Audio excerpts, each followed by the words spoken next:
I Out thought of I was all the joking. flavors, though, lime LaCroix? You know, the lime LaCroix is the most. I mix it with tequila. Being Lime honest. LaCroix, I'd rather lick a lime, bro. No, for real though. But you know, I saw this tweet. It's like the most accurate representation of like what sparkling water is like. But they Mhm. were just doing it. They were saying it to shit on LaCroix. It was like, you know what LaCroix tastes like?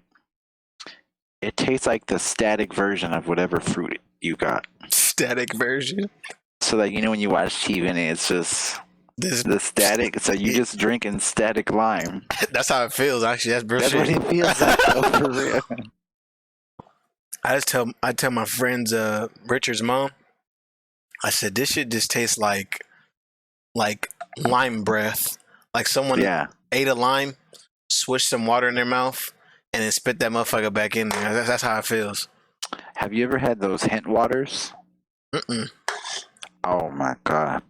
I bought one of them and I was like, oh, it's like a hint of a flavor. I was like, okay, that's cool. It's nice and light. And I thought that meant like it was slightly sweetened. No, it literally tastes. It don't even taste like somebody ate a lime and swished it around and spit it out. It tastes like. So I got a strawberry one. It tastes like they got a strawberry.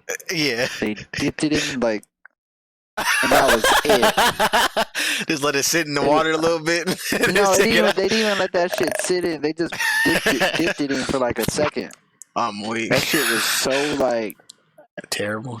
air. It tasted like you said, breath. It was genuine breath.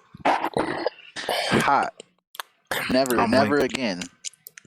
I saw one of my coworkers going to get one of them. I said, "Don't buy that. It's a scam." It's a scam. Don't do it, please. Save They yourself. bought it anyways, and they were like, "Yeah, I'm not buying that shit again." You was right.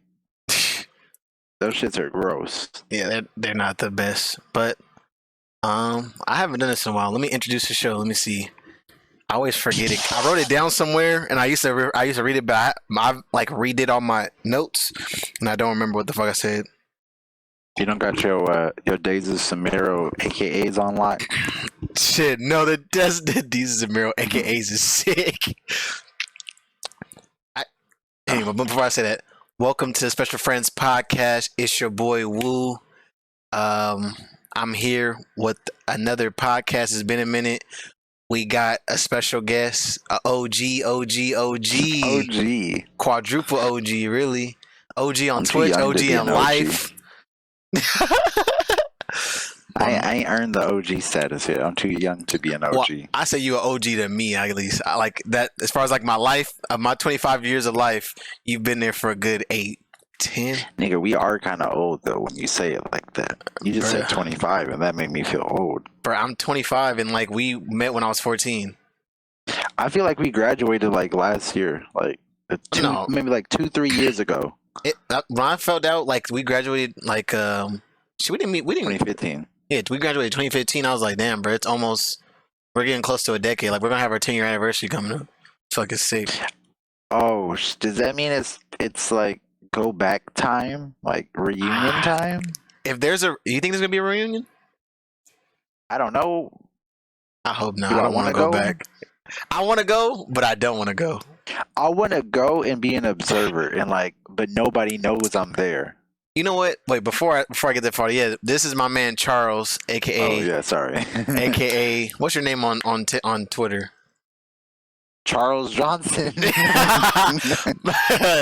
Charles. I think my handle AKA right now it's been. Oh, I need to change it. It's been that for a year. It's Dijon Stan account. Oh yeah, that was top tier though.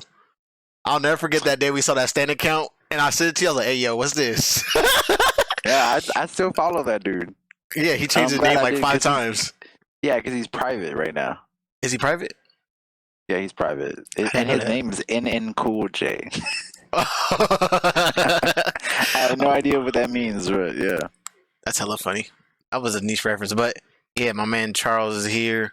We don't got a lot of topics. We got some topics. I picked, like, handpicked some stuff that I wanted to talk to my boy Charles about, because some stuff had happened. But nothing too crazy. It's low-key been a boring kind of like couple of weeks, if we've been honest, as far as like media goes. Right. But before we start, how you been, bro? I know we talked about a little bit how you been, but how you Yeah. been?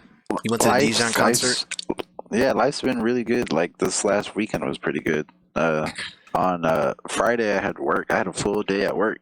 Then I found out I was off earlier than I expected, so that was a good start. Oh shit! I walked in and I was like, yo, can I work 30 minutes earlier? That way I can leave 30 minutes earlier because I got something to do.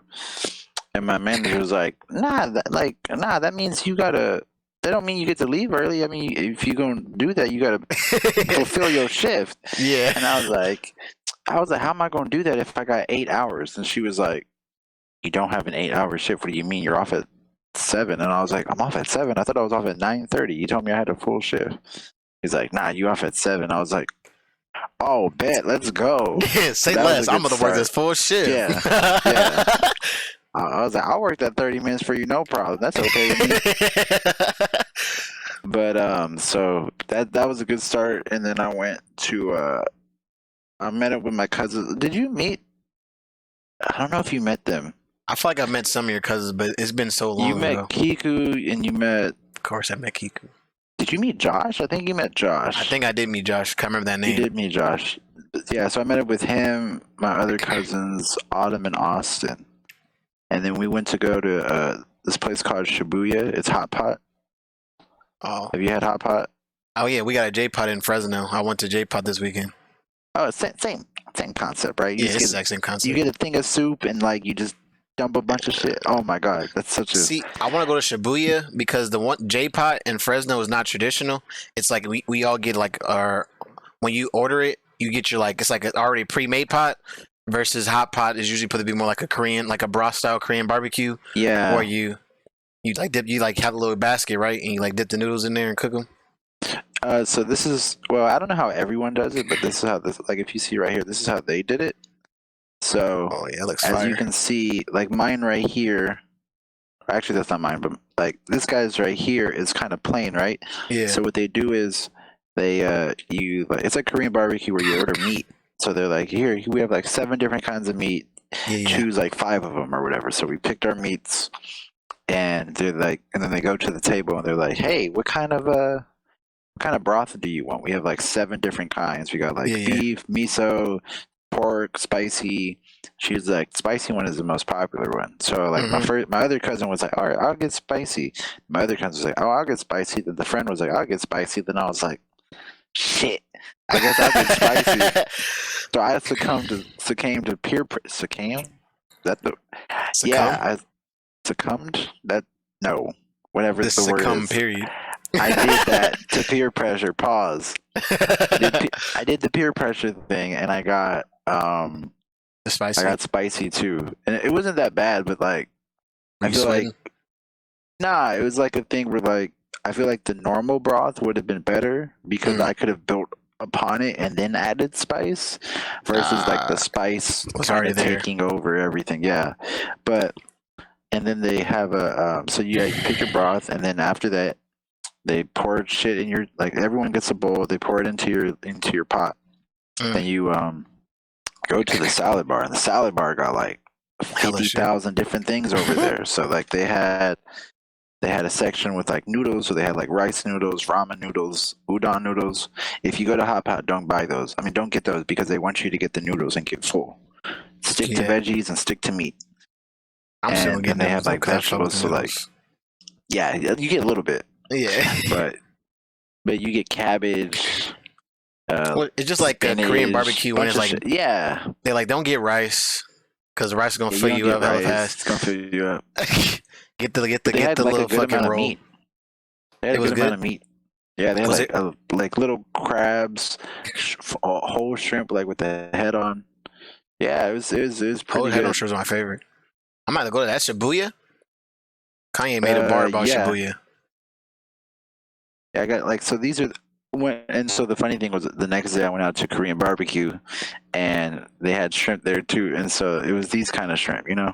The head on? Yeah, that's my favorite. Yeah, with the head on. Yeah, I don't eat the head. I just eat the normal part. I'm a savage, bro. I like to rip the head off, suck the head meat, toss it, and then put that motherfucker back and eat it. Pause. yeah, I can't do that. But I'm yeah, a savage. and then that was Friday, and then Then you went to Dijon concert, right? How was the Dijon concert? yeah, and then the next day I went to the Dijon concert. My cousin Ashton came out from Palm Springs, and because I put him onto Dijon, like, bro, I've put everybody onto this man. It's so funny, and So the funny underrated. thing is, it started with you.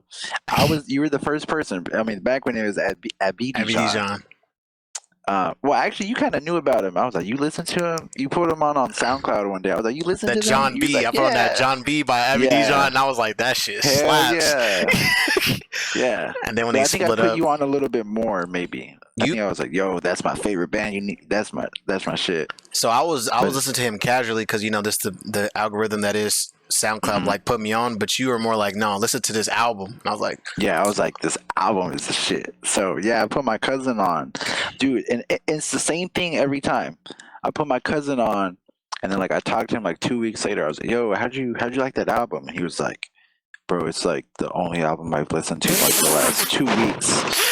And I was like, let's go. And so I made him become like a super fan. So he drove down 2-3 hours from Palm Springs, and so he hasn't really hung out in LA. So we went to. I was like, so the most like LA thing you can do is get Korean barbecue. yeah. So we got Korean barbecue. It was his first time. He liked it a lot. And then we went to the show, and the show was really good. What about 10 out of 10.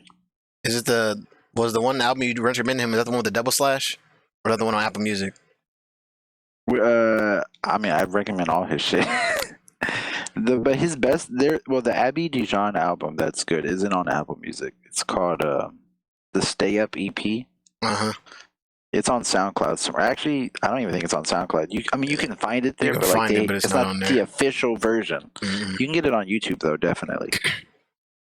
Yeah, I gotta find that again. 'Cause I got the one on Apple Music for Abby Dijon before they broke up.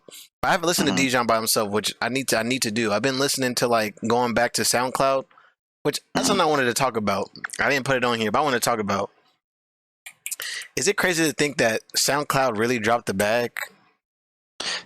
Did they drop the bag? Because I think about it, like I feel like there's no other algorithm that was as solid as like SoundCloud was the only place where I could listen to one song and then find like 8 other people with like 50 plays within a day. Yeah. No, nigga, like SoundCloud is like the best thing that has happened to music in the late 2000s to early 2010s. Like it's such an important like thing, and like I don't know if they fumbled the bag, but I feel like maybe they could have done some other stuff better that like improve like their model or something. But yeah, SoundCloud, I don't know, for those of like maybe like the younger people, like maybe about 5 years younger than us, I'd say, they don't understand the concept of like how good SoundCloud is, because like they grew up on Spotify, Apple Music, playlist algorithms, and playlist algorithms ain't it. I hate the playlist algorithm because it's really just like people you already know that's associated with it. SoundCloud will find you a nigga that got 14 followers that make great music that sound like him, and you like, how do y'all know that? Yeah, that was what boggled my mind, because when I first got on SoundCloud, it was really like just trying to get the mixtapes of the rap artists that don't put it on, they don't have it on Spotify or whatever, or on, I think at that time it was Apple Music or iTunes. Right.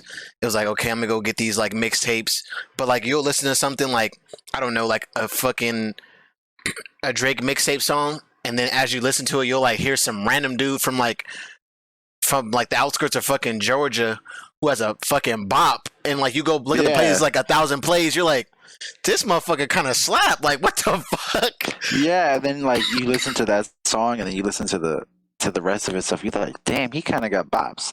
And then like you realize that's like your next favorite artist, like out of nowhere. Exactly. Like, and then it's great too, because you can like when you find them that small, you feel so attached to them. Well, that's what Lil Nas X. I remember he had Maserati on SoundCloud, and that was a fucking slap to me. Doja Cat, before she did Moo, when she was on SoundCloud, she was a bop to me. Yeah, she was on there too. I liked some of her songs. I didn't know that was who that was. Exactly, and that's what's crazy to me, because I don't know. I just feel like anybody who like truly made music on SoundCloud was just fucking raw. Like, I just don't get it. I don't know what it is, man. Like I think it's just like, Apple and Spotify make so much money that they can kind of like overshadow, and they have the brand power and the Yeah, advertising power, and and I don't know. I feel like we need to like one of these brands need to. I don't want them to buy SoundCloud. Jesus, please don't buy SoundCloud. But like, I need them to just dissect the algorithm that SoundCloud uses and figure out how to apply this to these other brands, because like I'll be Apple Music. I'll be on Apple Music. I'll play an album, and once the album's over, I swear, I feel like it plays the same song. I can kind of guess what song they're about to play. Like if I'm listening to like a Nicki Minaj album, it's like something that's coming next is gonna be a Doja Cat or like a Gene Aiko, which Gene Aiko ain't dropped music Exactly. in God knows fucking how long. I'm like, why y'all keep playing me these same few people? Right. And And like, it's not even a good one either. yeah, Like, it'd be like one of their like offshoot bops.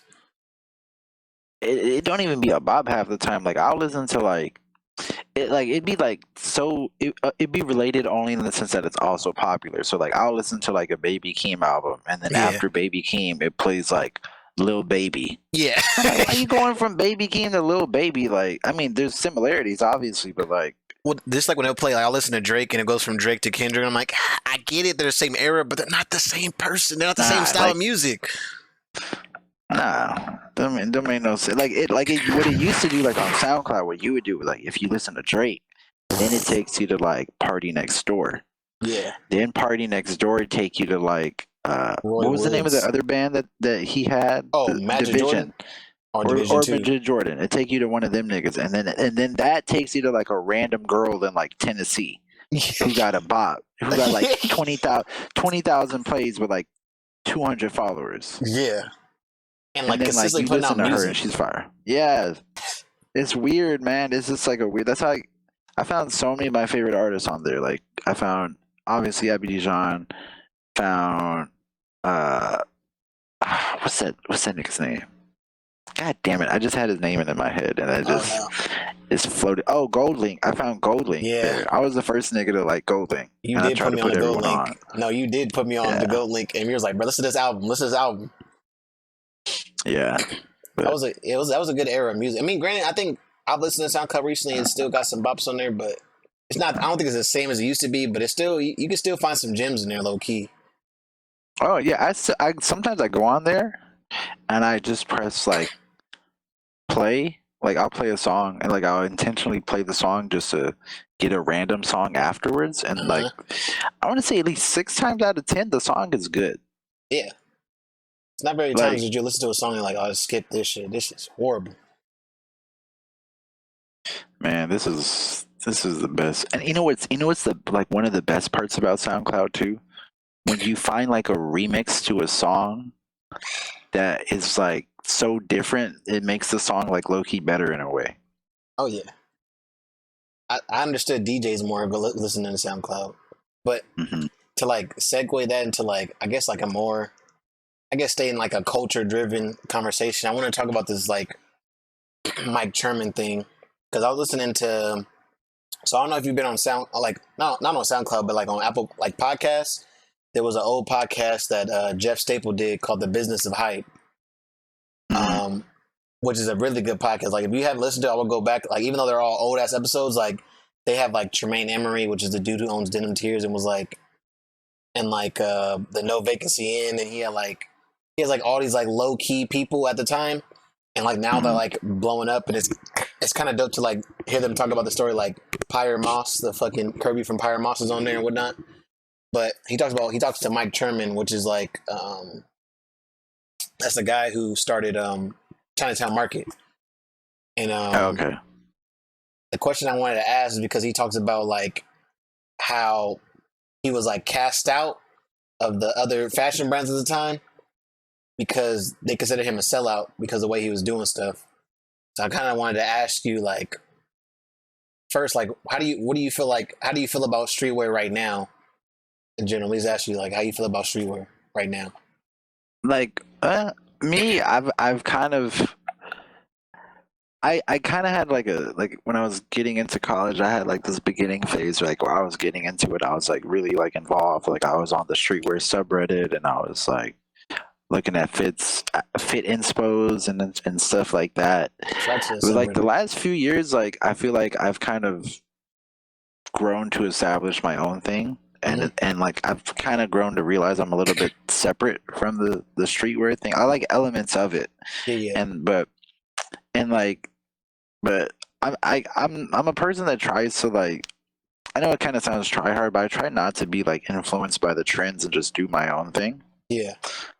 And so I haven't really been paying attention to like the streetwear stuff. And also the thing about the streetwear, like the stuff is like it's becoming such like an inaccessible like market to get into. It's like if you want something, you're gonna have to pay like triple the price it originally was because it's probably gonna sell out to a bot. Yeah. And then if you want to get the piece that looks like the piece, you're gonna look dumb because you're gonna have to get it off a Sheen and like Sheen. look like a fucking poser. Like a buster. Yeah. So fucking buster. So I was at the point last summer. I was like, you know what? I've never had any ones. Let me get me some ones. And I looked into it and I was like, why are these shoes like $700? Yeah. Why can't I get like I'd pay $200 and I was like, that's still putting a lot into it, but you know what I mean? Yeah. And then I was like, yeah, this shit ain't worth it. So I heard that you can get good replicas, but the replica process is like you gotta DM this chick in China, and then like she says which ones you want, and then you gotta send her money via PayPal, but like the PayPal one you gotta use is like non-refundable. Oh wow! Like literally, once you send it and you complain to PayPal, they can't do anything about it. So I was like, nah, this ain't it, Chief. I'll just buy me some Vans and just call it a day or something. Yeah, exactly. So, what was the original question again? Well, I was just asking, like, how do you feel about streetwear right now? Oh it's basically, to condense that, it's kind of gotten to a point where it's like becoming too hard to like get into it because like the price points are so ridiculous. Like I'm a broke college student. Yeah, it ain't gonna happen for me. And that's the crazy thing I think about too, because I mean I'm a big streetwear fan. I would say, even though I don't own as many like streetwear pieces, but like I would say like for me, I guess when I think about streetwear, I think about the essence of true streetwear, where it's like finding that brand that either nobody knows about or like this has a small community. And like I remember, even I wouldn't consider it a streetwear brand, but like I remember like when Pink Dolphin first blew up and it was like Little B. Right. It's like people who rock Pink Dolphin, and people who didn't. And I remember like even like early Supreme and stuff like that, like before it was like popping. Back when Tyler the Creator was popping. Yeah, exactly.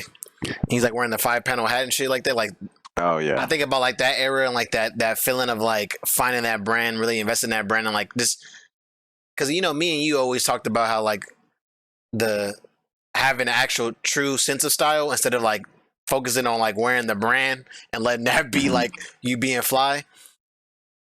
And I was just like, I don't know. I feel like it's there. It's still there. I think it's just harder, but it's also like very like me and my friend Tia talk about it all the time. Like we feel like everybody's just a different derivative of the same fucking outfit.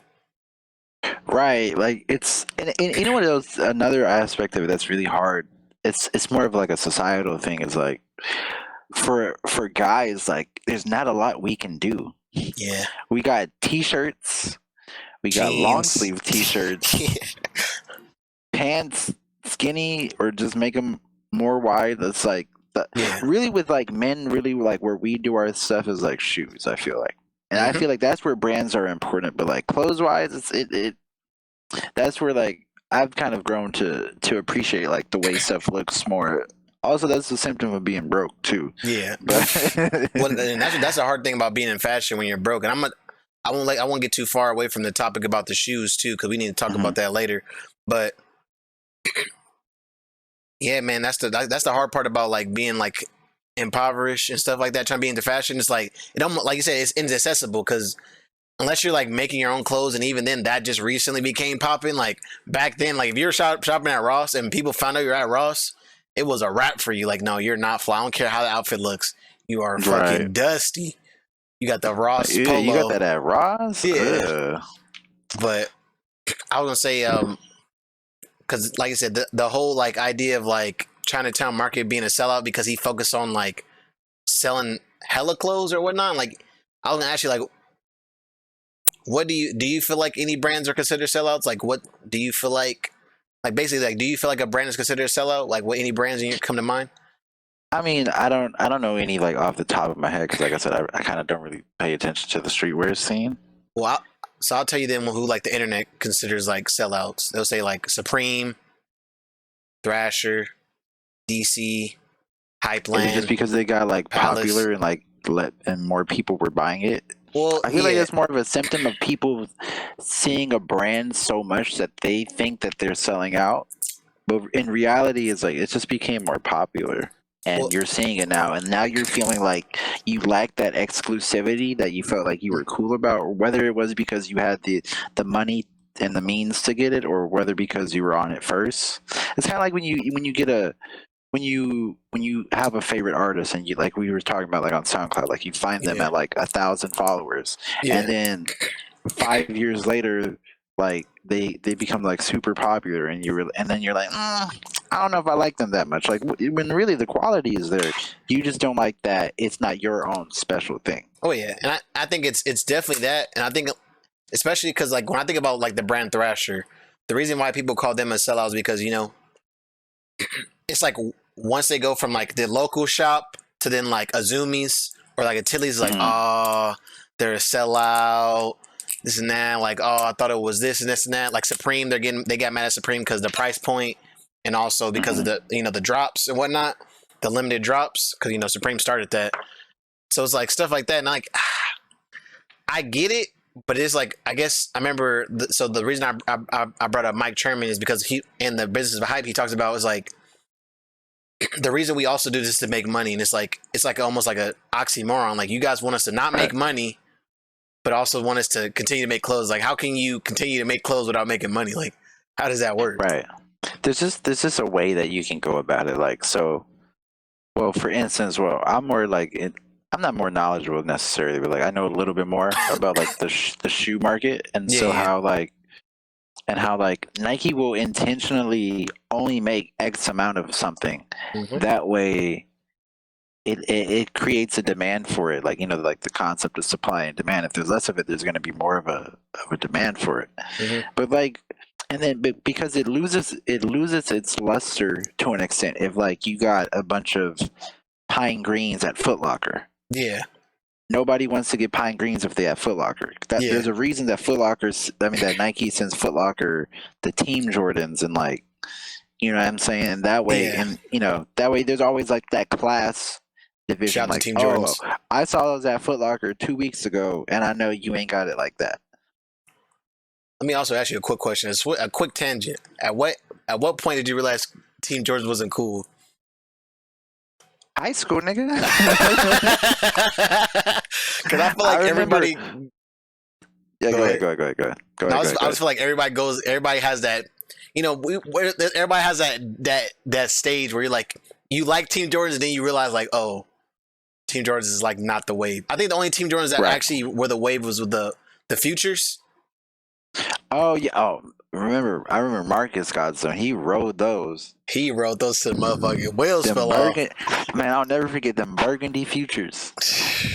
Classic. But that's what it's like, man. It's like, and I can't blame him for that because I remember when I got my first ones, like I wore, or like my first favorite pair of shoes, like I wore them Yeah, shits everywhere I could, even if they didn't go with the outfit. But exactly. like back to that thing you were saying about if you found out something was at Ross, Yeah, it's the same situation. I remember I was in middle school.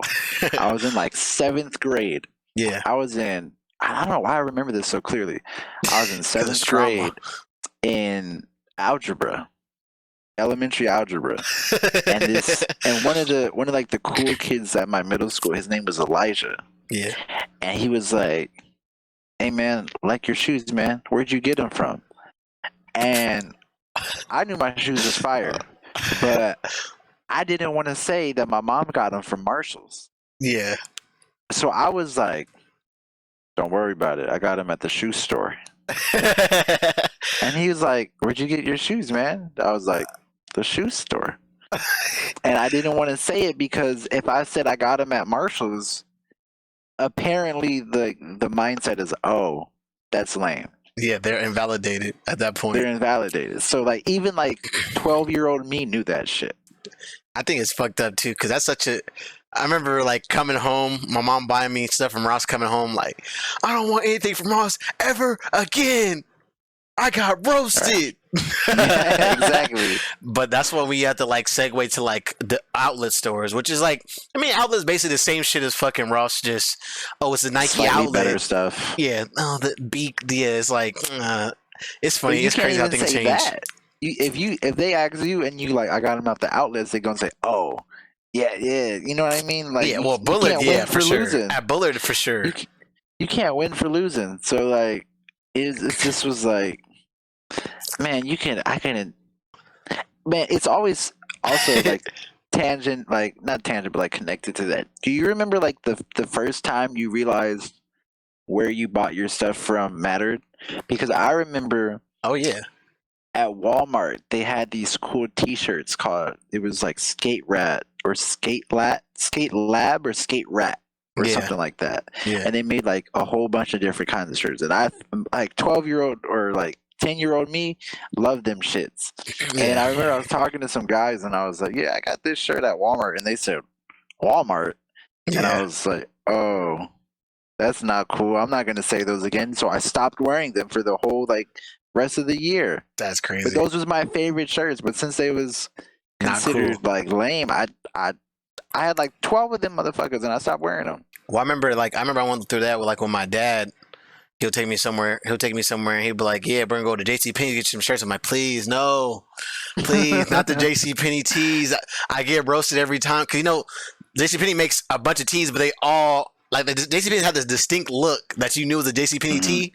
So you wear it to school, and it's like, where you get that shirt from? It's like, my dad bought it for me. Exactly. Yeah, that's always the go-to excuse when you don't know where something's from, but you know where it's from. Yeah. Like, oh, I got it as a gift. Oh, okay. and then that's the I've done that. I did that way too many times, man.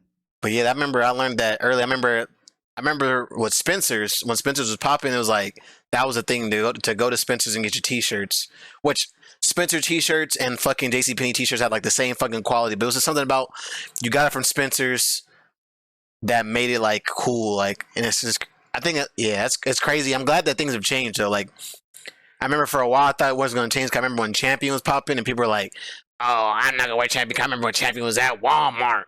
I remember when people were knocking me for wearing Fila's, and I'm glad we got over that hump. That's what I was gonna say too. Isn't it funny how like stuff cycles? Because when you said how your dad took you to JCPenney, that reminded me how like my dad like begrudgingly took me shoe shopping because like I had school coming up, right? Yeah. And then he didn't feel like being there, so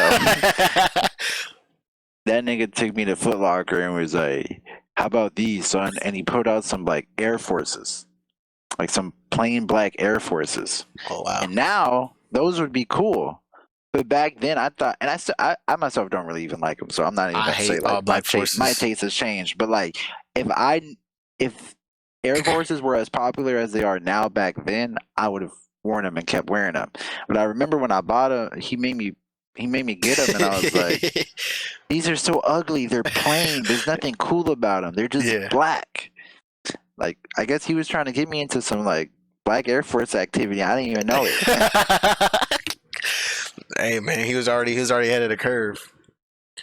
Oh, so before I get off this topic, then let me just ask you, what will you consider makes a brand a sellout? Well, it kind of depends. Like, I think when they start making designs that look like everything else, I think that's when you can start calling something a sellout. Like when they start following a trend?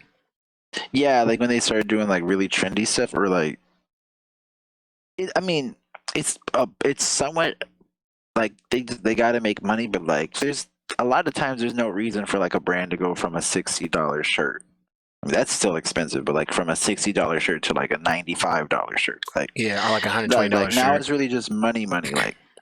And I know money like fuels everything, but like also you got to remember like designing clothes is a form of art. And Oh you yeah. know, and like there's always been like a part of me that just felt like art is something that shouldn't be like monetized. It's something that like comes, you know, out of you. But obviously you gotta fuel Yeah. art to make other art, you know. But And that's the I thing guess that's too. I how feel like I'd it has to say be it accessible, right? to an extent, yeah. So I remember you talked about the shoes. And you remember you talking about like how certain shoes was popping and certain shoes weren't. I remember we had a Mhm. discussion in high school about, you know, Sauconys and all that shit and how Sauconys are kind of fly. Man, We like, I ain't gonna lie, Sauconys is kind of fly, but it's like we know we couldn't get away with it. So exactly. this is the thing that I wanted to bring up because, you know, I've been seeing all these different collabs. I've seen the collabs with the I remember you were on A6 heavy. The collab with the A6, collab with the Man, New Balances. Saucony got some good stuff. You know, Crocs are popping, and I just wanted to talk about like how like, and I don't know if it's because of. I guess it might also might be because of streetwear and the shoe culture that we live in, that the shoes have just become so inaccessible that we have to find other shoes and other silhouettes. But like, I wanted to get you like your thoughts. Like, how do you feel about, you know, how do you feel about people wearing shoes that aren't Nike and Adidas anymore? Like, and it's like widely accessible.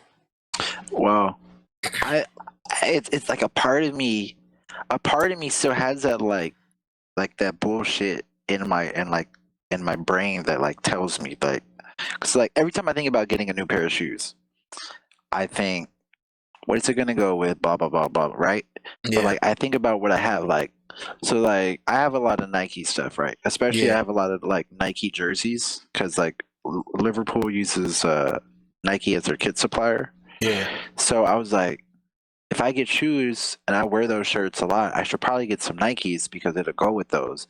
yeah. Because cross branding is a sin. And it's a And capital sin.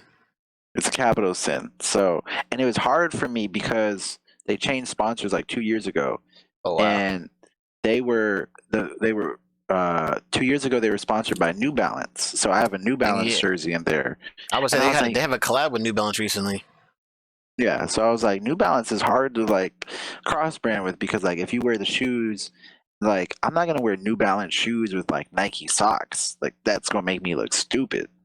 So like, so it's like it's like a part of me feels all that, but like at the end of the day, I encourage people to wear like more different brands because like for one, if you buy other brands, it forces competitiveness from the main two, so like Nike and Adidas, to make better shoes because if they're losing money, they have to bring people back, Yeah, so they'll make better products.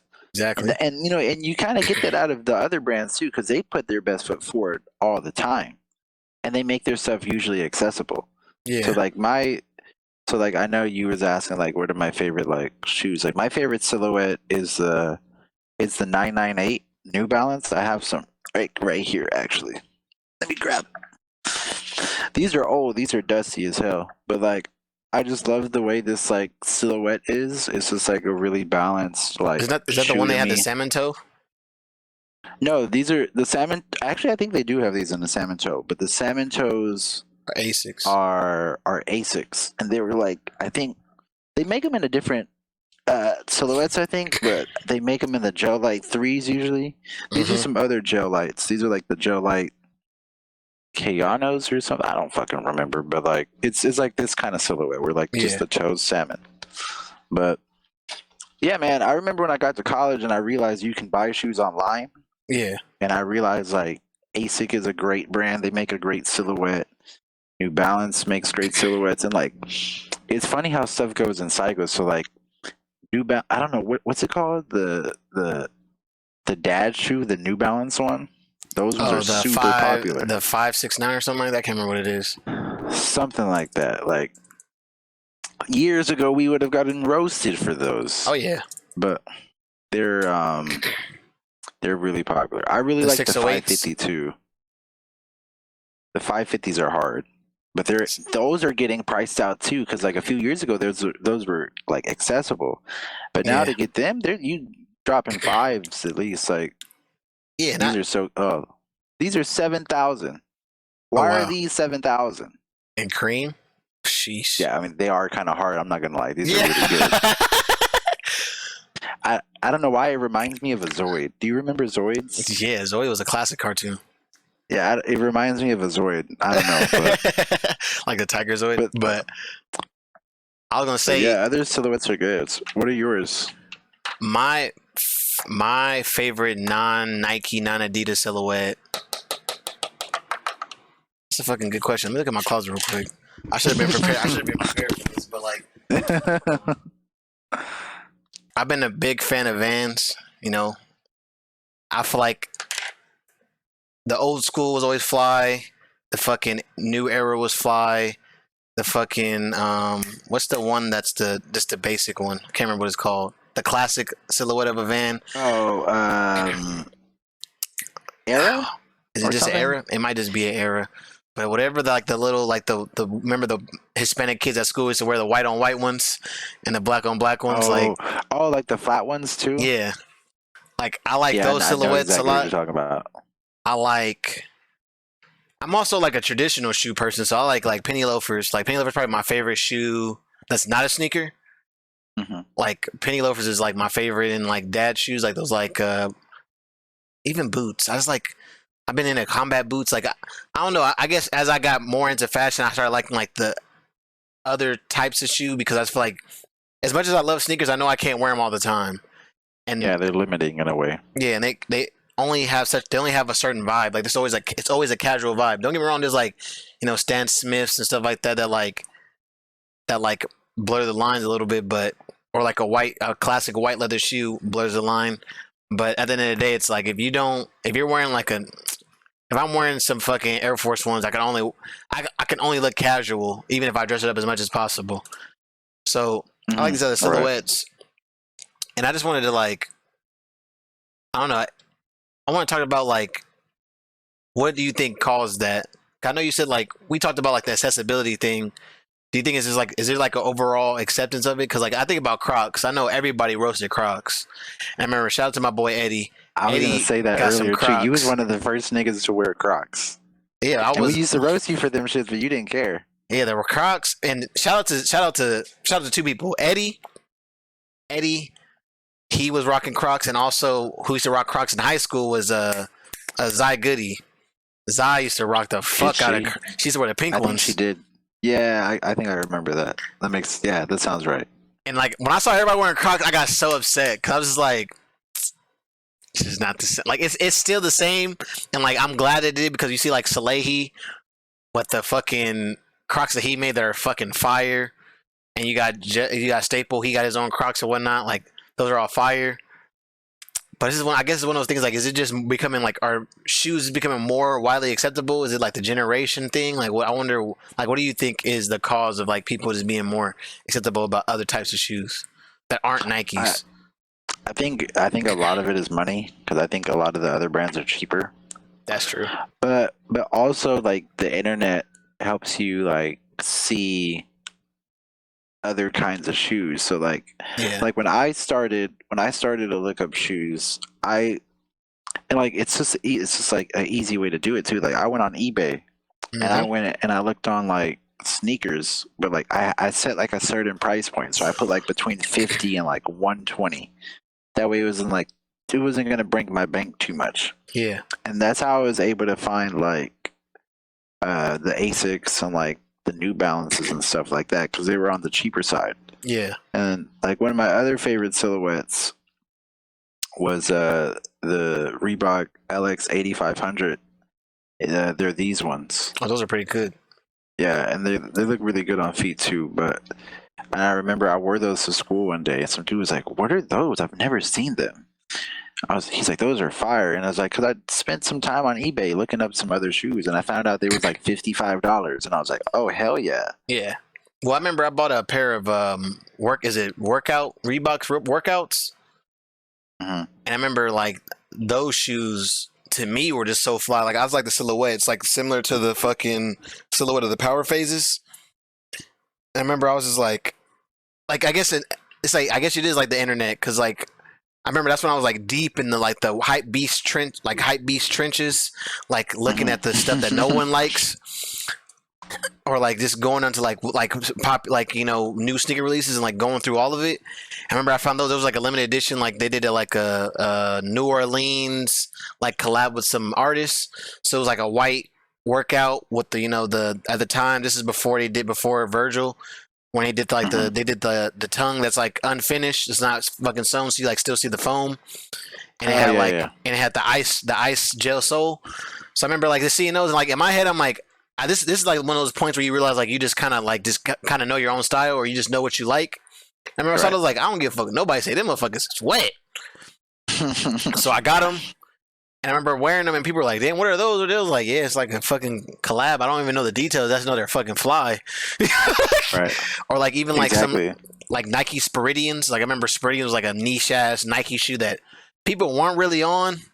I remember I got a pair of those, and like every time people see me with them, they're like, "Those are fly." Like they like, what the fuck? They got like the little 3M on there. I say, yeah, man, I just like what I like, and I just go for what I like.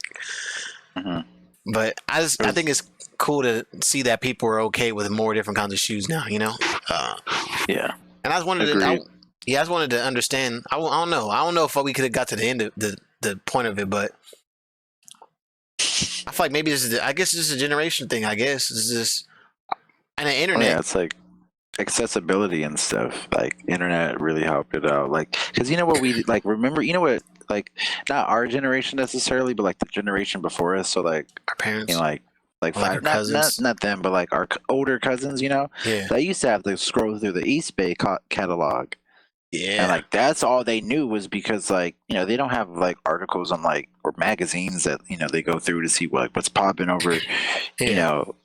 Like one of the things I've like I was watching something about how like it was a soccer thing, how like Liverpool fans became like the most stylish in the country at a certain point because the team was so good. They would they'd travel across Europe playing teams in France and Germany, and so they go to like Germany and like they'd pick up on like the Adidas tracksuits, and then they came back and they started wearing them. Yeah. And then they became the trendsetters because they like that, and then they brought it with them. And so if you think about it like that, we weren't able to do. I mean, like the generation before us wasn't able to do that because they couldn't see what people in China were wearing, people in Brazil were wearing. They just wore what they saw in the catalog. They went to Foot Locker. That's all that was there. Wait, and not to mention ingrained in the culture. Yeah, and like not to mention like if you live in like a city like we did, like Fresno, you only know what everybody else is wearing. So it's like if everybody's wearing Nike and you're not wearing Nike, it's like you're different, which means you're not cool. Yeah. It really was like that. It's really funny how like stupid kids can be. Oh yeah, it cracks me up. But I just thought that was a dope thing to change the subject just a little bit. It's kind of just a random thing, but I wanted to talk about the dub that we as men got with Johnny Depp, and I just wanted to get your ideas on the whole whole thing. The dub. Okay. This is okay. I'm gonna say this first. Go ahead. This whole court case situation, I am not well informed on at all whatsoever, and I think it's a really important way to see how people's perceptions of stuff impacts yours. Like just like how we were talking about with like fashion. Yeah. So like.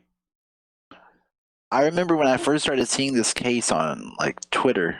Yeah. People were talking about Johnny Depp deserves this dub, blah blah blah. Amber Heard's a piece of shit. He got what he does. He's gonna get what he's gonna deserve. Blah blah blah. This blah blah blah. She's an abuser. Blah blah blah. Right?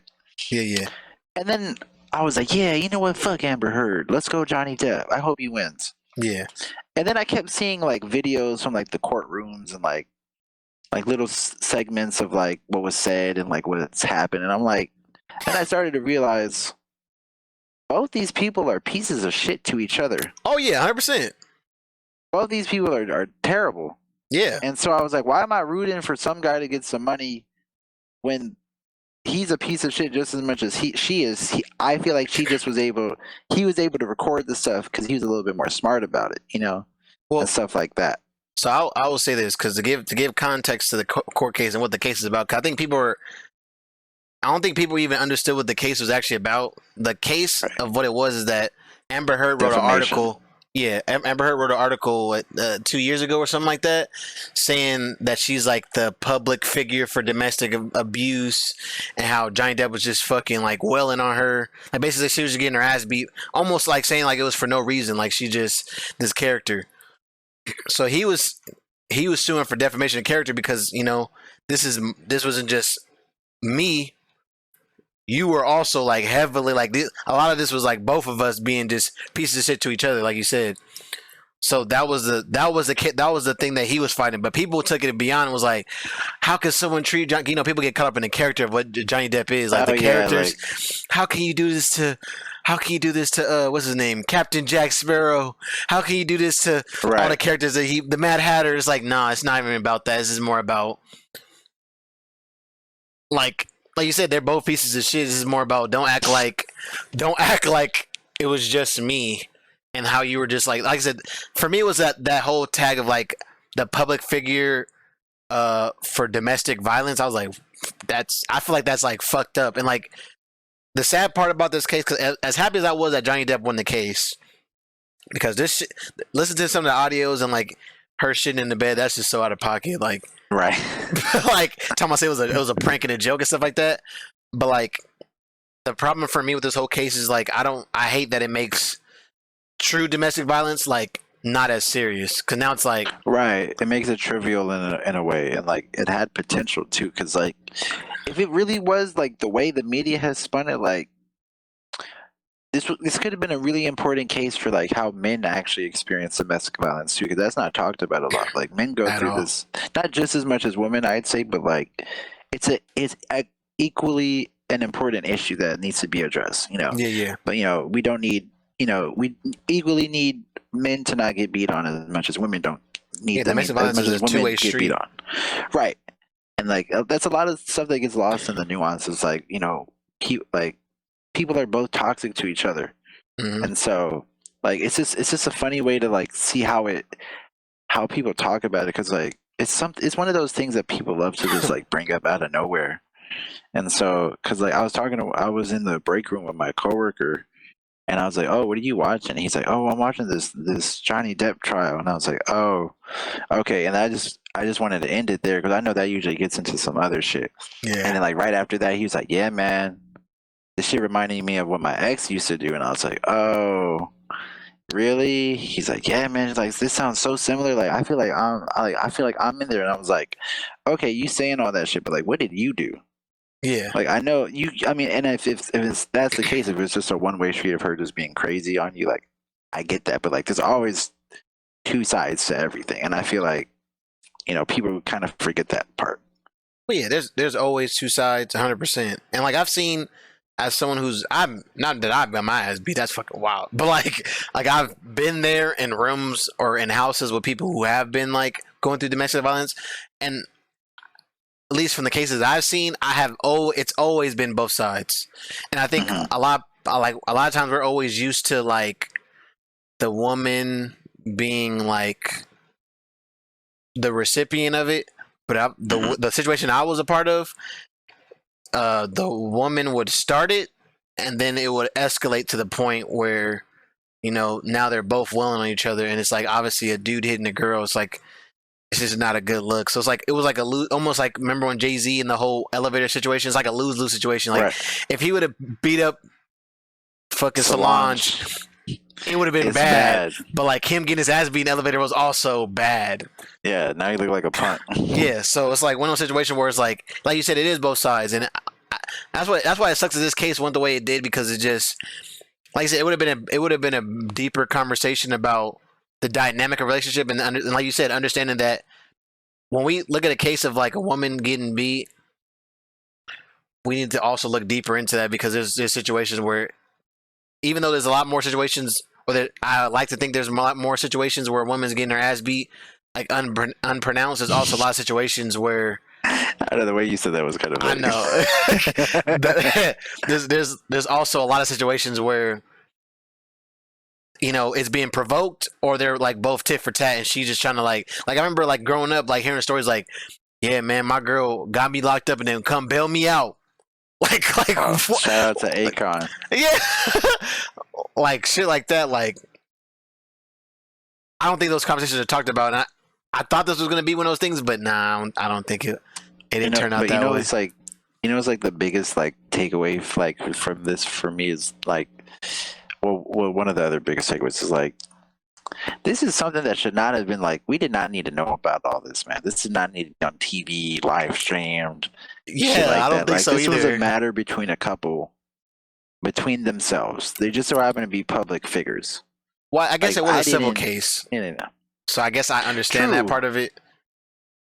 But fuck. But like they could have kept that like under they wraps. just could have like not filmed it and just had it be what it was, and like I guess it'd be a news article. Yeah, even though I am kind of glad that it came up though, because like I said, even though we might not be having the conversations, I feel like there is conversations being had about this, and like you said, like you said that guy at work, like I'll go to the same situation. I feel the same way. Like there's somebody out there who really like, damn, like hold on, like because some people, I'm not gonna lie, in the situation that my friend was going through, he felt like he had to just take it because he realized like ain't nobody gonna give a fuck if I say she beating my ass. Right, they ain't even gonna believe you like half the time. Yeah, and it's like even if you didn't believe you, it's like, are you really gonna go to court for it? Mm-hmm. Like, nah. Yeah, it's hard for us. Like, it's kind of a lose-lose situation. Oh yeah, it cracks me up though still. Yeah, her shit in the bed is wild. No, her shit in the bed is wild. That was wild. Listening to the audio, I felt so bad for Johnny Depp only because it's like it's not funny. I need healing. Just pray for me. It's not funny.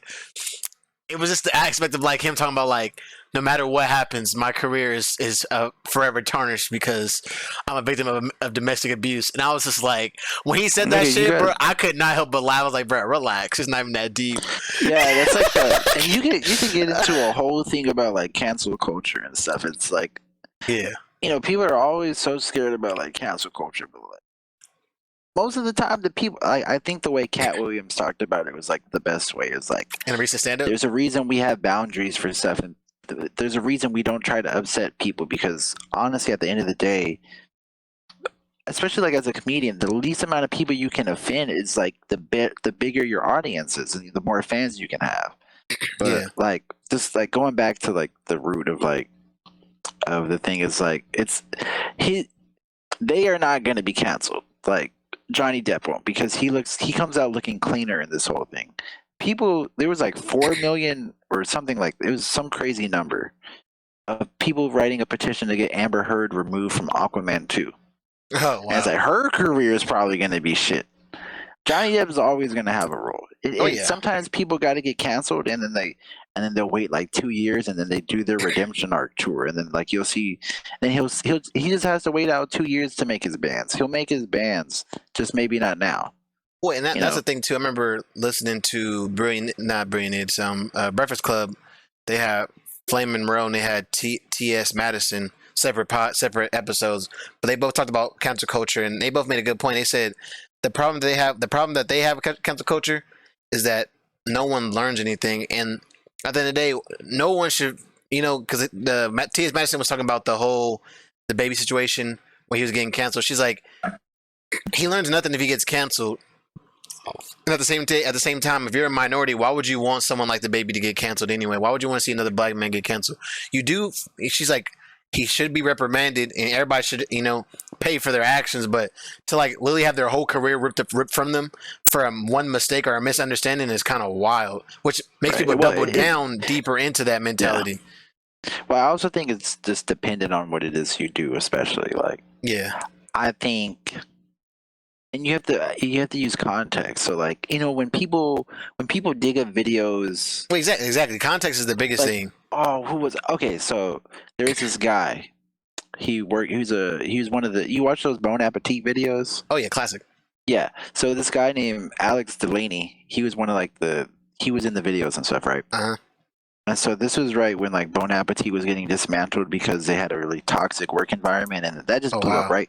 But basically, they found some video of like Alex had made a cake with like the Confederate flag on it as a joke. Yeah. For like Halloween or something when he was like 14.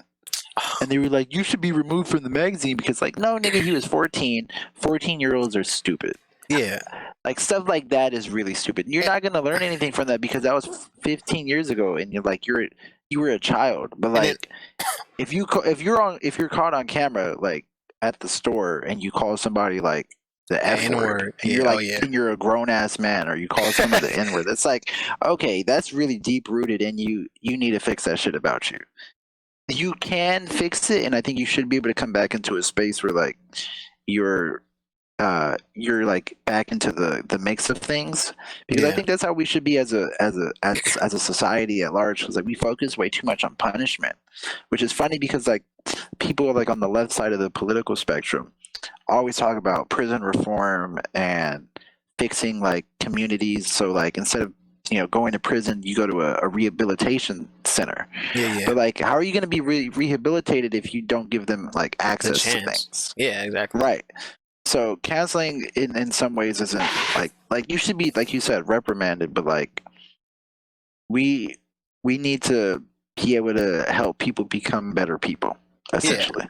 Yeah. And I think that too is like I for me is like the problem of the disparity of like you said, it's like the context. Like if you're looking up old tweets from like 2005 and 8 or something like that, and people are using the F word, or like people who aren't black saying the N words, like back then it was more acceptable to get away with that. Like we've been through that personally in high school, like people using the N word and it's like, you're kind of wild, but like, but it's just like when the thing's like, what are you gonna do? Like tell somebody to stop, and like you're at that time it's like acceptable to like use that, to not use context of that situation and use it now. Like I think about like those lobbies, those Call of Duty lobbies back in the days, like the shit that people were spewing, and that all the people that I know today are getting off. To think of those, like I don't see those people in that same light as I did back then because they don't use that same thing. But to imagine like getting judged based on that like pocket of situation is fucked up, and I don't think it's fair. And I think it's kind of just ignorant, but it's also like sadistic in a sense. Like when you just want to see somebody struggle, or you want to, like Jay-Z said, the same sword they knight you with, they good night you with. That's a good bar. Yeah, so it's like that's fire. Yeah, so it's like they want to build you up to this position, but then to be like, oh, hold on, now we got to take you out because you wildin'. But it's like, I ain't did nothing. Like, what the fuck are you talking about? And like also like sometimes like it's like, and then certain people like you can tell they don't want to change, and like they don't make any active effort. Like so when I see someone like Boozy, Lil Boosie, yeah, Lil Boosie badass. Him and his little tirades he'd be going on about like gay people would be like, bro, like you like 45 years, like you're 45, bro, like get the hate out of your heart. Like why is Lil Nas X pressing you so much? Like he ain't even doing nothing but existing, and you wanna be stupid about it. And it's like that wasn't like 10 years ago. That's like now, and he's just being like ignorant. So like stuff like that, like that nigga need to fix his ways. But like other things, you know what I mean? Well, my thing is too is if my, and this is the way I see it, and this is what I stand on. If we gave Justin Bieber a fucking chance to reclaim glory, I feel like everybody else should get a fucking chance, bro. Because what did he do? Remember, that's when he was like pissing in buckets and all that shit, saying the song, singing the song on the buses with the N word, with the hard ER, and like just consistent, being a teenager, just consistently wild in public eye. Had the monkey and left the monkey in the airport and all that shit, like just wilding. But it's like if they let him come back from that, like how can someone not come back from something that happened so long ago? Like what the fuck? Like he came back from that while living through that situation, and like I've heard stories about him. He's like a good, they say he's like a truly different place now, but I don't know. It's just crazy. Like how can he get the pass, but everybody else is like, nah, we can't. I think people are applying context to him because you got to understand, like he was like worldwide famous at like 14. Yeah, like 14, also, like 100 million. Do you not remember those? I follow this account on Twitter. It's called Ancient Memes, and like half the memes are like niggas hating Justin Bieber with like a passion. Yeah. And do you remember that? Like, why, I remember that. Why Maybe did people the most hate disliked a ever. 14-year-old? Yeah. Why did people hate a 14-year-old child so much? Like, and you can understand with like how that might create like a bad person. Yeah. So like, I think it's okay with Justin. Remember I Jessica think what Black too? happened with him was okay. Everybody hated Jessica Black's song for no reason, even though it was trash. Friday, but Hmm. it was just like I don't know. It was just the era, like. But I also think about those era, those celebrities. Like you think about the Sam Peppers and the fucking Fousey Tubes and the Prank I versus don't know any of Prank. them. I don't even know any of them people. Whoa, really? That's like that's like OG classic YouTube or YouTube. something? That's like OG like Prank versus Prank like, Never heard of them. and like I all those know people about now like are like crazy as PewDiePie. fuck. Oh yeah, everybody love PewDiePie. Was like the most followed guy. I wonder if he's still the most followed guy on YouTube. He has to be. Probably. I remember he had the most subscribers, and I remember to me as a kid, I was just like, pfft, like how does he have 1 billion followers? And then Gundam Style Wait. came out. You went to your closet. You didn't find those shoes. What shoes? those favorites. That favorite silhouette you was talking about. I said, oh, you talking about the one with the ISO? Yeah, you don't have them. Oh, they're in the trunk. They're in the trunk of the car. I wore them recently. Oh, okay. Yeah, that's I'm gonna ask you too, but like a crank tangent. How do you are you team wear, or like are you like team like I wear my kicks, or you like do you feel like hell people? yeah. Do you think Hell like people? yeah. Do you feel like you understand when people like don't wear their shoes and like kind of like I get it. fossilize them? I get it. Like people collect a whole bunch of shit. I understand completely. Comic books, action figures, coins, jerseys, replicas, memorabilia. I get it. For me, nigga, if I'm spending over $1.50 on something, I'm gonna use it. Yeah. In some way or another. Like I'm gonna wear them shits. I spent hard-earned cash on them. They're gonna get worn. Yeah. And I'm one of them kind of niggas. I wear nice outfits to work. Like I wear my street clothes to work and look nice instead of like having like a designated like Time. work shirt or like a designated like work pants. Like there's some stuff I obviously won't wear to work, but like if I have a nice pair of shoes, I'm gonna wear them and make an outfit at work. I'm gonna look nice at work. Well, obviously I don't have that luxury because I work where I work at is dirty. So Right, and everywhere is different, but like my job lets us wear our own clothes, and like as long as we wear a collared shirt, we're fine. So like, I'll bust out the polo, and I'll bust out some. I'm gonna get these fits off. Might as well. You look good, you feel good.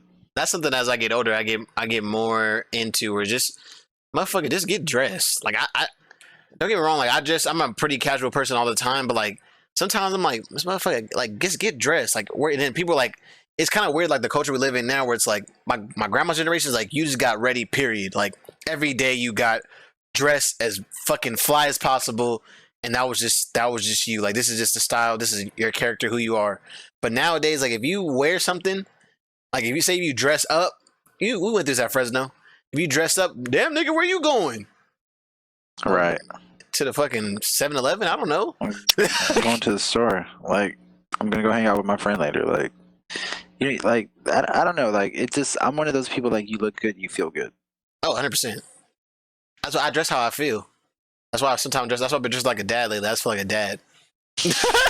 I love the dad swag. Dad swag is my favorite. But I was dad swag before like I'm not like cartoon dad swag, like wearing dad shoes. It's more like brown, some brown leather shoes and a fucking some slacks with a polo or some shit like that. Like I'm not finna wear like the dad shoe and like an overly boxy shirt. Like I don't know, my dad don't dress like that. I mean, and if he did, he dressed with some baggy ass 501s on top of the shoe, flooding them fucking shoes up. Wearing some Yeezys and some 501s, some 44 32 501s. Yeah, like perfectly tailored and shit. Like they just crop right before the shoe. Like I'm wearing dad shoes. Nah, bro, getting real. But did you want to? Is there anything else you want to talk about? I feel like we've been doing this for a minute. I feel like we've been over an hour. It's been an hour? It's been an hour, 16 minutes. No way, that's cap. It's been an hour and 16 minutes. Oh, you know what? This is a really random thing I wanted to say. Okay. Are you a person that like, you know what I do with slang? So like, cap especially. When people first start using it, I'm like, nigga, you were not saying cap 2 months ago. You never said cap. And so when people start saying it around me, I'm like, this shit's stupid. I ain't gonna say it, right? Yeah. And then like a few months go by, right. But like a few months go by, and then I'm like, y'all sound stupid. And so I'll start saying it ironically.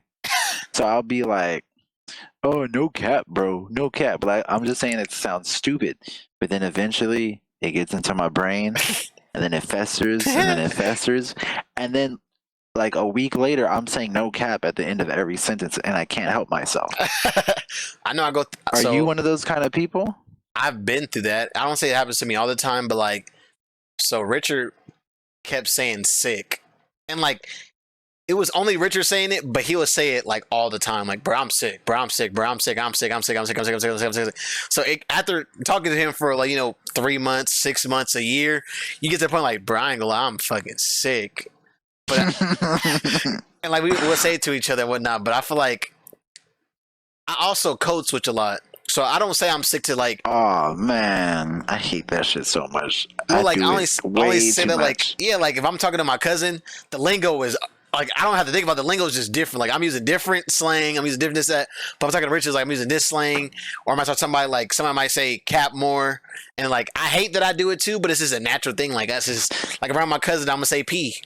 I like saying the word P, but I'm not gonna say P around Richard. Cause bro, it's so hard as like especially black people. I think we have to do this the most over anybody. Oh, yeah. Like 100%. I remember my mom was calling me, but I wasn't picking up because I was at work. Yeah. And so she called the store and said, "Oh, can I speak with Charles?" Right? So when I'm at work and I talk to customers, I try to be too nice. So I answered the phone. I was like, "Hello, this is Charles. How can I help you?" And she's like, "My son Charles?" And I was like, "Yeah." She's like, you sound so different. You sound soft." and I do, and I know I do. Yeah. But like, and then yesterday I went to, and I mean, so like on Friday when I went to hang out with like my cousins, Yeah. like the black came out more, but not only the black came out, like the family lingo we use came out more. Oh, so yeah, like the things 100%. we say, so like one of the things like my cousins do a lot, they just make up random songs a lot. They just sing shit. And so like I was talking about, we was at the Shibuya and like one of the niggas would be like, dipping my mushrooms in the soup. Yeah. Like, and I start doing that shit more too. So Yeah. I hate that I do it, but it's necessary and it's kind of fun in a way. I don't hate that I do it. I think I just more understand it than anything, especially as I get older. Cause like, I'm not blessed to be in a situation yet where I can be myself 24/7 and continue to have monetary gains. So it's like if I go to work dropping N bombs and doing some of the goofy shit that I do, it can, and it has, especially working at State Mart, it has rubbed people the wrong way. They're back there wilding. Right. They're back there saying, we'll be back there laughing the whole time. Even something simple as laughing. We're back there laughing the whole time. They're back there laughing. There's no way they're working. But it's like, huh? Like, what are you talking about? Like, I can't enjoy my job? Like, That's how we work. Yeah, exactly. So it's like stuff like that where it's like you kind of do have to like turn it on and off. Like I remember one time, me and my friends, it was Super Bowl. We went to it was such a great day. We all went to brunch. So we all dressed up hella fancy, went to brunch at some bougie ass restaurant, ate brunch, got faded off mimosas. We're like, man, we can't end it here. We got to go somewhere else. So we go drop off our friend at Save Mart. She was a manager at Save Mart, and we go to Starbucks. So we're sitting at Starbucks trying to figure out our next move. Like, let's get some coffee, this and that, whatever. And as we're all sitting there, we're like chatting it up. This fucking guy, I guess some guy was looking through the window. I can't remember his name. He like sees me, whatever, and I'm like giggling. I'm talking to them, whatever. Conversation. He walks up to me. He goes, "WZ." I had the fucking Wuzi sweater on. WZ.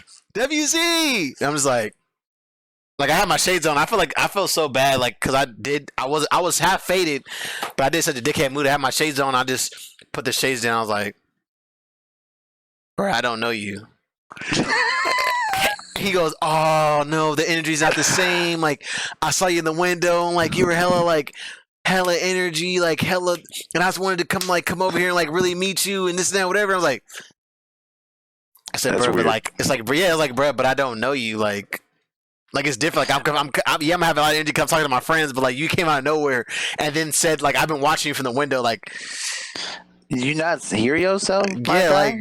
like bro, you kind of like ruined the moment. He's like, oh, like oh, I just wanted to just like I saw so much energy. I just wanted to like get some of that. I'm like, sound like a leech, bro. like what the fuck? Like I remember I felt so bad. Like I remember I reflected on it later. I was like, damn, I shouldn't have did that. But I was like I don't know.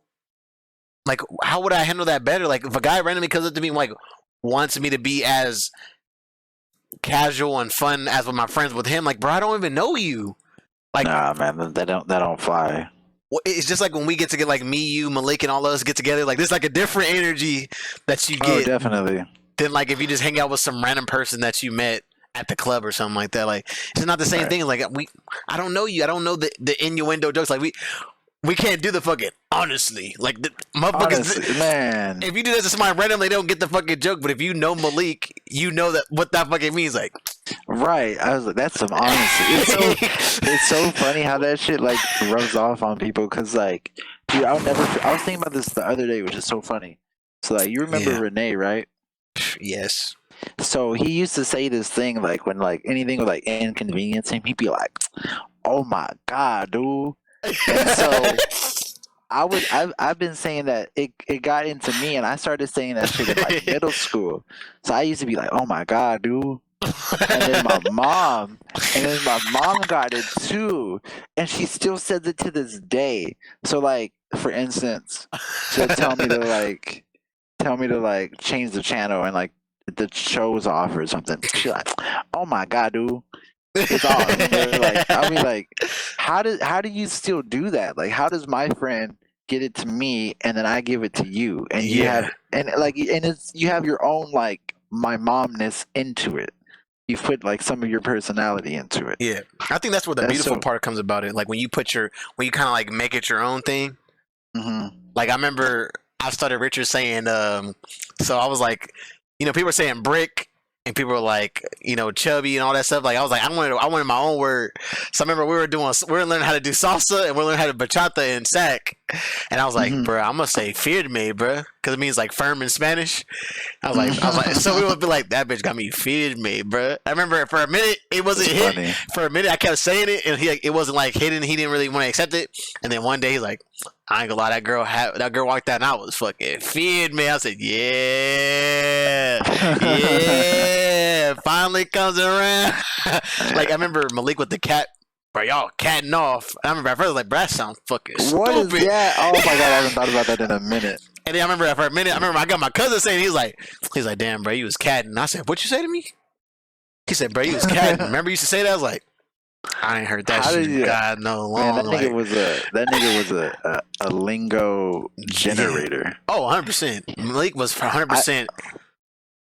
Bro, himself. anytime something like falls and doesn't break, I'd be like, damn, that shit a Nokia. Yeah. Some people understand it because some people know that Nokias don't break. Yeah. But some people are like, what do you mean? I was like, you don't even know. Or like, bro, I'll never forget, I was at work one time and this girl said like, she made like a like quick little joke. But like, I was like, damn, that's kind of a dud. And she's like, what's that? I was like, oh, it's like some stuff my friends say, but it's like a kind of like a lame joke. It's like not a bad joke, but like that didn't hit. It's lame. It doesn't work. Yeah. It didn't hit. So, but like, I don't know, man. It's just funny how like language like evolves and stuff. Well, and I remember too, like I think about this too when because I've dated, I've dated mostly black chicks. That shit is funny. Yeah, I know, right? I usually date like black chicks, but the few times that I've dated like outside of black chicks, I never realized like how much black people just understand each other's lingo.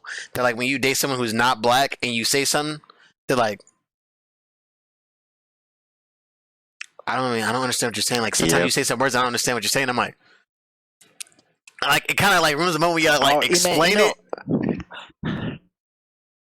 Oh man, I remember when Jenny like first came over like one of the first few times she came over to my house, right?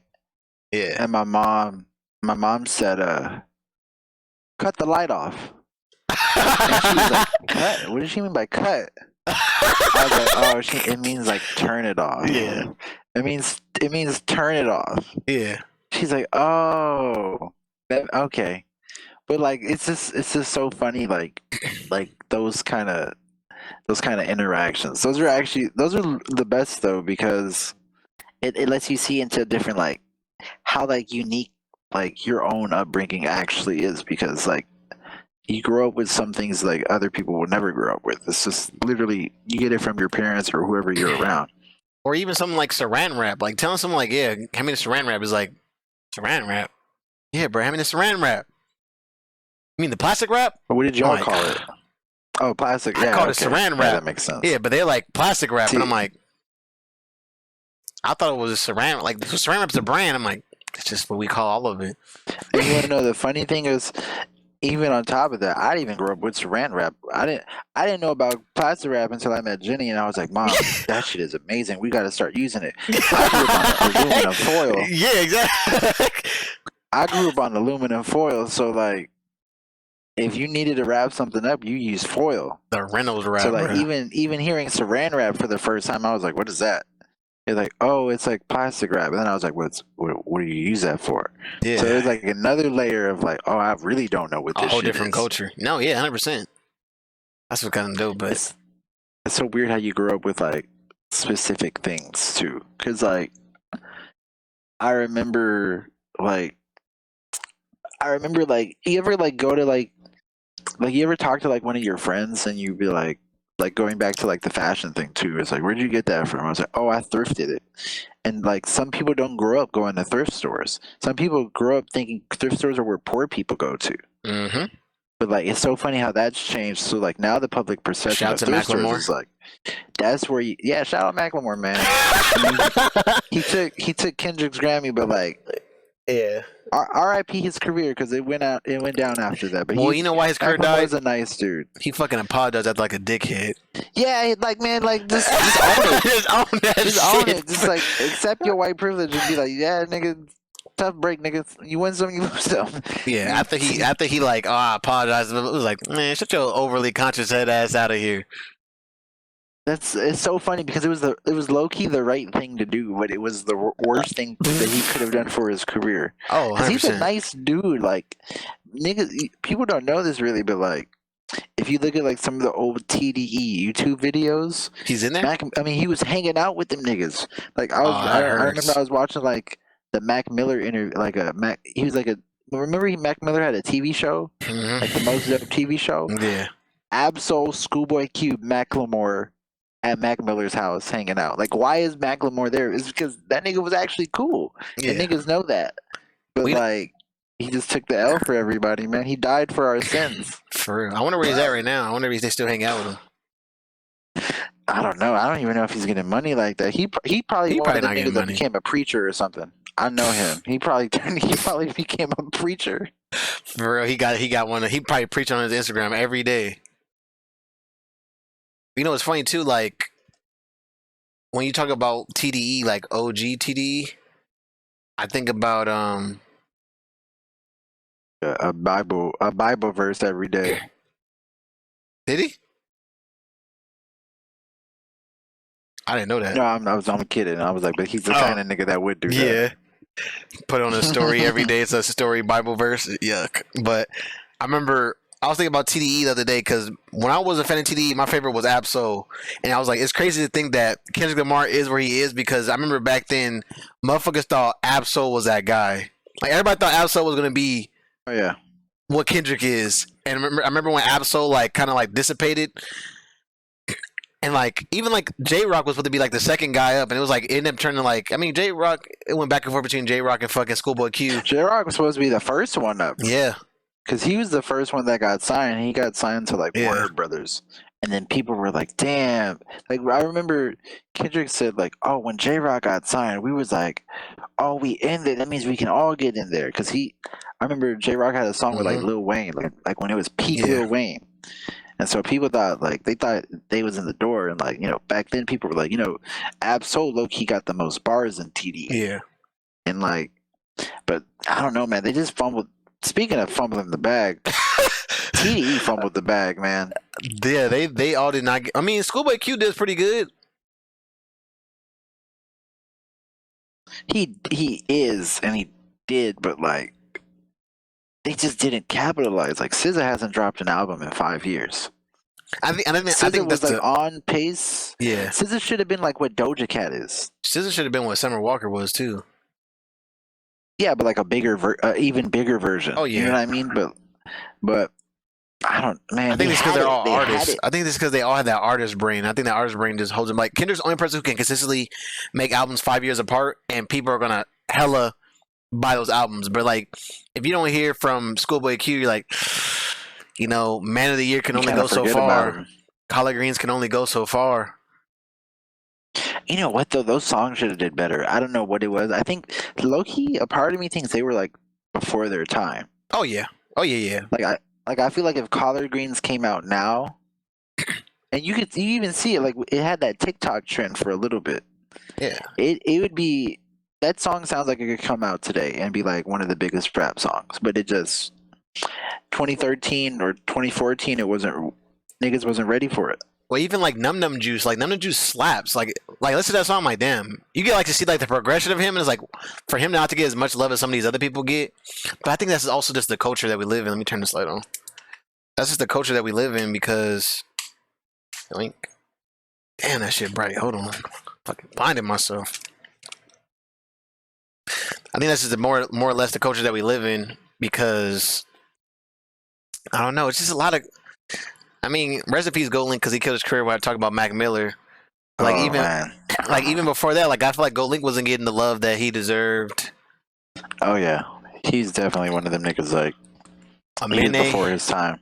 Amine I was personally a big fan of Amine, and I don't know, people just wasn't like. I listened to it like all his albums, and they're all really, really fucking good. Like actually, like artistic level art albums, and for them like to get the love that they get.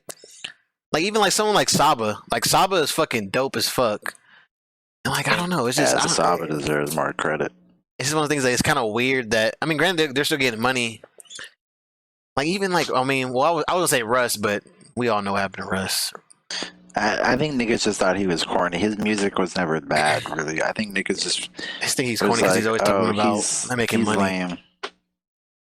I think that's crazy, but this is how it goes. But Yo, really quick back to that Dijon conversation we was having. Yeah. So remember I told you I put my cousin onto him, and he listened to his shit for like a month straight. It became like his favorite artist like for a little bit. Yeah. I was talking to my cousin Austin and his friend. Shout out Jalil. He was like, me and Ashton were talking about Dijon like a lot, and he was like, yo, are y'all about to put us on or what? Like, what's the deal? And I was like, oh, say less. Listen to his album, blah blah blah. It's so good. And listen to his R&B stuff from like Abby Dijon, right? And then I didn't talk to them for like a month. And then like I was like, hey, I got into like a party with them, like an Xbox party, like a month later, and I was like, yo, did you like the music or what? He's like, bro, same thing. It's probably the album I've listened to the most this last month. And so that was like a few months ago. He's like, yo, you guys are, I was like, yeah, we're going to go to the show. You should go. He's like, all right, but the tickets got expensive. So he texted me. He got my Instagram from my cousin like the day before the show. Mm-hmm. He's like, you guys still going to go? I was like, yeah, we're going to go. He said, all right, bet, let me know. So he was on his way, and he was late for the show. He's like, I'm going to try to get a ticket. I'll be in there. So he tried to get a ticket, but they wouldn't sell him one. So he snuck in the venue. Oh shit! Yeah, he snuck in, and because where the artists pull in, the gate was open, and the security guard was looking the other way. So he ran down the ramp, and he was hiding behind cars trying to get to the door. That's fucking wild, bro. So and some security guard found him. He's like, "What are you doing down here?" He was like, "Oh, I had to take a phone call. I had to step away. I was looking for the bathroom, but I stepped over here." He's like, "Oh, bathroom's over here." So he got into the venue for free. That's fucking wild. And I met up with him, and so this is a nigga I've been knowing on Xbox for like over a year, and I just met him just because of Dijon. That's fucking lit. That's fucking lit. That's what's Yeah, up. isn't that crazy? Like, so like everybody I put him onto, he becomes their favorite artist for at least like a month. Well, he's really good. I just need more people to listen to Dijon so he can make more music. Like, I think the saddest. I remember when it seems like to us it was such a major thing, but I remember when Abby Dijon were breaking up. I feel like for us it was just so sad. It was just so sad, but like the whole world just Man, didn't give a fuck. I was just like, I remember being so depressed. Like, damn, man, like how they gonna do this to us, bro? I thought this was gonna be my group for the rest of my life. Nah. yeah, that's the negative side of SoundCloud. It's like you find that favorite artist, and they just stop posting. Nigga with 200 followers just stops posting, and like you're like the rest of your life is ruined. It's really For real. like that. That's me right now. Like I be thinking about some of the people who hit me up from Twitch. Like I be feeling so bad that I don't stream no more. But it's like at the same time, like bro, that shit's intense. Yeah, it's the same thing. Like you found your favorite streamer. He got how many followers do you have on Twitch? At that point, I had like 400. 400 followers. He's like he only got 400 followers. He actually responds to his chat. Like, it's dope. And then like you realize like, oh shit, I forgot I ordered this. This is crazy. Oh shit, we got a package. Yeah, I The got a package. unboxing? My mom brought it in here. I thought she just wanted me to open it for her. I thought it was like Unboxing something for live. her. I bought the yeah. Weirdly enough, I was in class and Kendrick dropped the CD bundle case, Oh shit. and it's for the album. Oh So shit. it's got a T-shirt in it. It's the merch is kind of lame because the shirt just says Mr. Morale and the Big Steppers. Yeah. Literally, Something cheap. that's it. Yeah. But like, it's cool. It's a box set. I was thinking about. I was gonna keep it, but I'm debating on giving it to Jenny. That'd be But- kind of fly. Speaking of that, I think I still got your. Hold on. Did I ever give you your? Hold on. My vinyl, huh? Give you your album? Did I? No, because I don't think you've come down since then. Yeah, I haven't come down. I'm like, I was I don't thinking want about you the to other mail day. it. That shit's gonna cost too much money. Nah, I'm Just supposed to bring it mail down next time you come down. Yeah, I was like, I was like, I haven't given you your fucking album yet, the fucking vinyl. That's what I thought of when I saw that.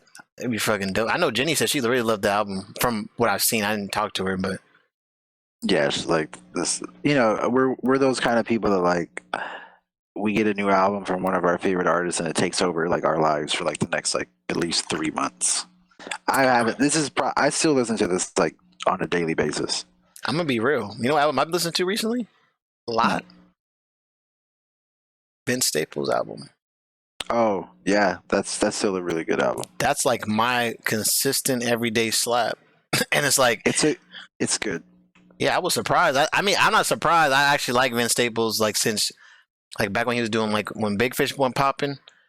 But I don't know. He like kind of always dwindled to be my favorite artist. But like this album, I'm like something about it. Just I'm not even like from the Long Beach like that, but I just feel like I'm from the LBC now. And I'm just like, Make you feel like you're from Long Beach, huh? It's That's what I'm really saying. like that. I'm just like, man, I'm from the weather where you know where it never rained. And I was like his interviews. His interviews always kill me. Well, and Tyler the Creator's album last year, that shit took over the whole fucking year for me. I didn't listen to nothing else. I listened to it for the first time like a few months ago. Like sometimes it takes me a long time to get into music. Like, I love Tyler. there was some album I just barely listened to. Mhm. Oh, I'm trying to think of it, and I was like, damn, this shit's actually really good. Damn, this is gonna bug the shit out of me.